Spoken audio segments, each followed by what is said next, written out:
النهارده جاي على بالي اعمل لكم اكله سهله وسريعه واقتصاديه، يعني قانونا وشك للحيط وقفك ليا. يلا اما تيجي نشوف. اول حاجه هنحتاج 3 بطاطسات. هنقطع البطاطس قطع، ولا صغيره قوي ولا كبيره قوي. وهنحتاج فلفلتين مش اكتر من كده. هنجيب الطاسه بتاعتنا، شويه زيت، واول ما الزيت يسخن معانا هننزل بالفلفل.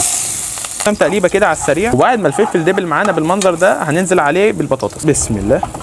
ننزل بنص معلقه من الملح، رشه فلفل اسمر، وبعد ما البطاطس خدت تشويحه كده على النار ننزل عليها بكوبايه من الميه ونغطيها ونسيبها لمده ربع ساعه على النار. ولازم البطاطس دي تستوي على بخار الميه. ودلوقتي يلا نخش على الخطوه اللي بعدها. هنحتاج 3 بيضات، ادي 1 3.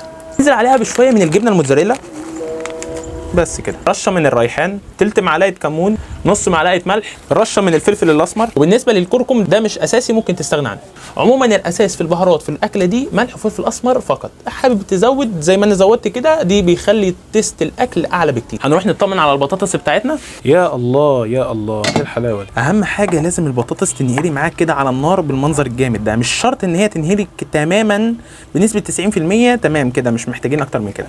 نرفعها من على النار، وعادي على فكره لو احنا نزلنا بالبطاطس السخنه عليها مش مشكله خالص.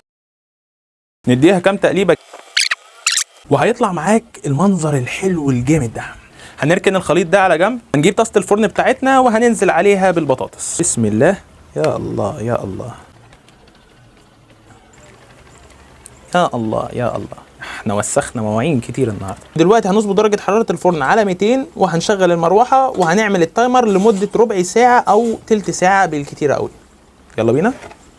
وكده نقول البطاطس ربنا معاكي ربع ساعه واجيلك. وبعد ما البطاطس قعدت على النار مده لا تقل عن 5 دقائق، نجيب الجبنه الموتزاريلا. عايز انت بقى تعملها زي ما انا عاملها كده مشكل جبن، او عايز تعملها جبنه بيضه، في الحالتين هتطلع الاكله فانتاستيكو. بسم الله.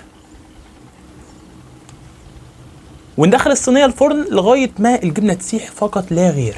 يلا بينا. الحقني بسرعه، مفيش وقت للتفكير. يا الله يا الله على الشكل الحلو. شو هذا؟ ايش هالحلاوه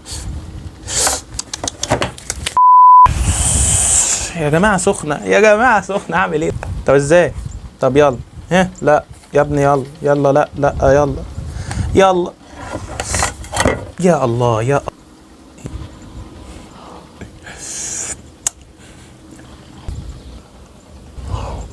جربوها هتدعوا لي والله. ويلا اشوفكم على خير في الفيديو الجاي. سلام.